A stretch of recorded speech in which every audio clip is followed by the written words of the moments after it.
Olá, alunos! Meu nome é Graziela e hoje serei a professora de Geografia de vocês. Vamos aprender juntos? Bom, o tema que iremos trabalhar hoje é Introdução à Questão Energética e seus principais impactos ambientais. Escolhemos trabalhar os temas juntos pois acreditamos que sejam complementares, não podendo abordar energia sem que mencionemos meio ambiente. O uso da energia não é algo contemporâneo. Ela sempre esteve presente desde o surgimento das sociedades primitivas, através da energia muscular, tanto de nós, seres humanos, para a caça e coleta, quanto de animais para arar a terra, transportar pessoas e levar cargas. Afinal de contas, nós nos alimentamos e produzimos energia, gastando-as em atividades cotidianas. Mas o uso da energia não se limitava somente à energia muscular, não é mesmo? Após a descoberta do fogo, o homem passa a usar a lenha como combustível para o aquecimento corporal, proteção de abrigos e cozinhar alimentos, o que acabou provocando mais tarde uma exploração incipiente de recursos naturais, uma vez que necessita-se obrigatoriamente de madeira, material proveniente de troncos de árvores, causando assim prejuízos ambientais através do desmatamento. O homem, mais tarde, quando dominou as técnicas de agricultura, se sedentarizou e a energia que ajudou nesse processo foi o uso das quedas d'água para a produção agrícola, principalmente o cultivo da cana-de-açúcar. Essa exploração embrionária de madeira, como estávamos falando, veio se agravar no século XV com o desenvolvimento da energia dos ventos, o que possibilitou o movimento das caravelas, no período das grandes navegações marítimas que exploravam os recursos naturais das Américas. Dentre eles, o pau-brasil, madeira nativa brasileira, a qual hoje em dia está em extinção. Mas foi primordialmente no século XVIII, na primeira Revolução Industrial, com a queima do carvão mineral, que a situação se agravou, uma vez que essa energia permitiu o desenvolvimento de locomotivas e máquinas a vapor, prejudicando consequentemente o meio ambiente por conta da queima de dióxido de carbono, conhecido também como CO2, um composto químico gasoso que provoca o desequilíbrio da temperatura global. A partir dessa breve introdução a respeito do surgimento da energia e, consequentemente, da degradação ambiental, que começa na madeira e se agrava com a queima do carvão mineral, partimos agora para as fontes de energias renováveis. Contamos atualmente com uma diversidade de fontes de energia que são classificadas como renováveis, que são aquelas que se utilizam dos recursos não esgotáveis, ou seja, são capazes de se manterem disponíveis durante um longo prazo, de se regenerarem ou de se manterem permanentemente ativos. Um bom exemplo dessas energias é a radiação solar, a força dos ventos, a energia hídrica, a biomassa, a geotérmica e a das ondas e marés. Já as não renováveis são aquelas que podem se esgotar com seu uso excessivo, pois são limitadas e demoram milhões de anos para se formar, como o petróleo, o gás natural e o carvão mineral.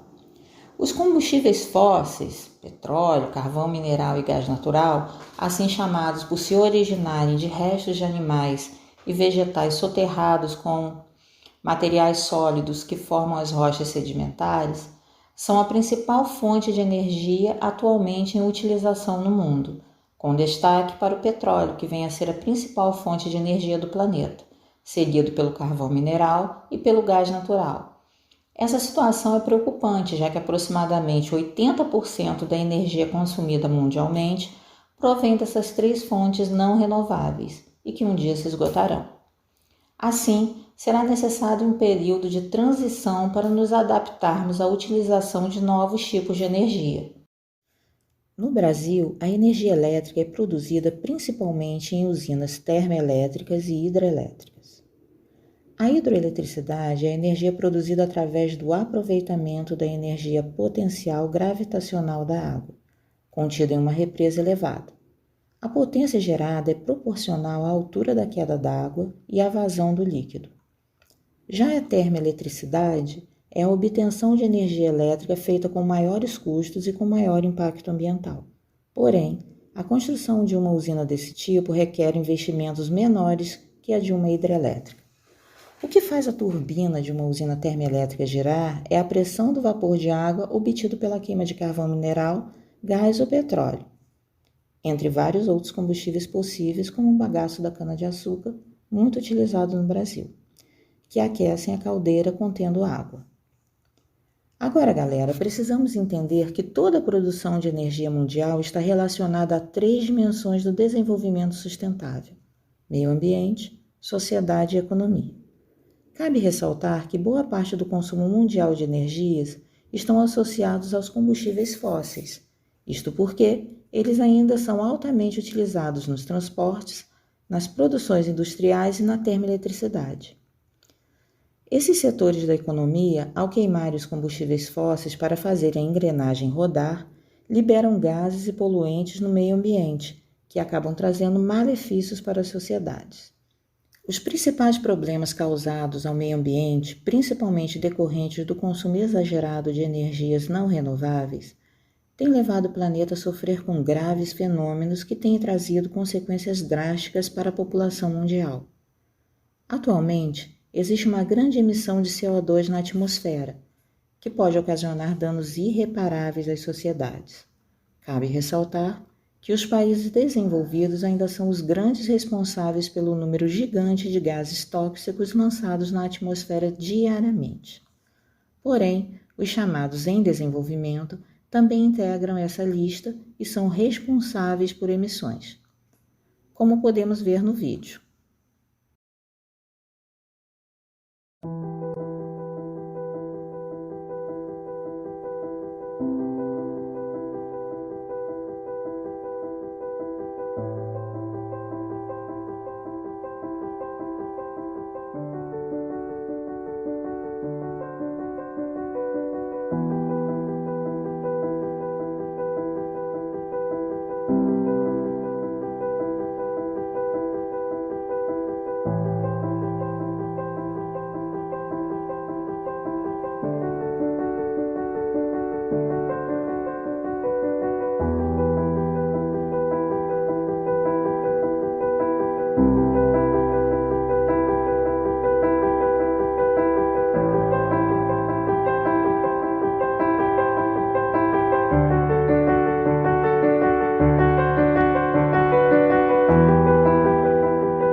Neste vídeo, é possível identificar os países que emitem quantidades significativas de CO2, milhões de toneladas de dióxido de carbono na atmosfera ao longo dos anos.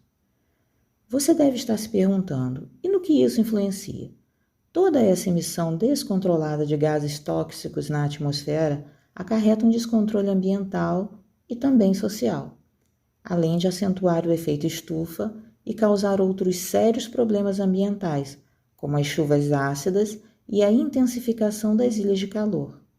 Toda essa emissão aumenta a temperatura média do planeta, o que pode ocasionar o derretimento das geleiras. O efeito estufa e seus desdobramentos. Embora seja um fenômeno natural e benéfico para a vida no planeta, por reter o calor irradiado pelo Sol em direção à superfície da Terra, O efeito estufa tem se tornado um dos principais fenômenos agravadores do aumento médio da temperatura terrestre. Influenciado pela grande emissão de CO2 na atmosfera, esse fenômeno tem atuado na retenção da irradiação solar que chega até a Terra. Parte dessa irradiação solar fica retida na atmosfera terrestre por causa da grande quantidade de gases tóxicos que são emitidos diariamente no planeta. Esses gases atuam como uma barreira que não permite que essas ondas de irradiação solar saiam da camada atmosférica. Esse fenômeno tem aumentado a temperatura média do planeta e tem ocasionado o derretimento das geleiras. Em síntese, como pôde ser visto ao decorrer da videoaula, existem diferentes tipos de energias, renováveis e não renováveis. As renováveis não agridem o meio ambiente, ao contrário das não renováveis, que são prejudiciais, devido principalmente à emissão de dióxido de carbono, substância causadora do efeito estufa, causadora do aquecimento global. Portanto, temos que incentivar o uso de energias renováveis, ou seja, limpas, para o bem-estar de todos nós. Até a próxima!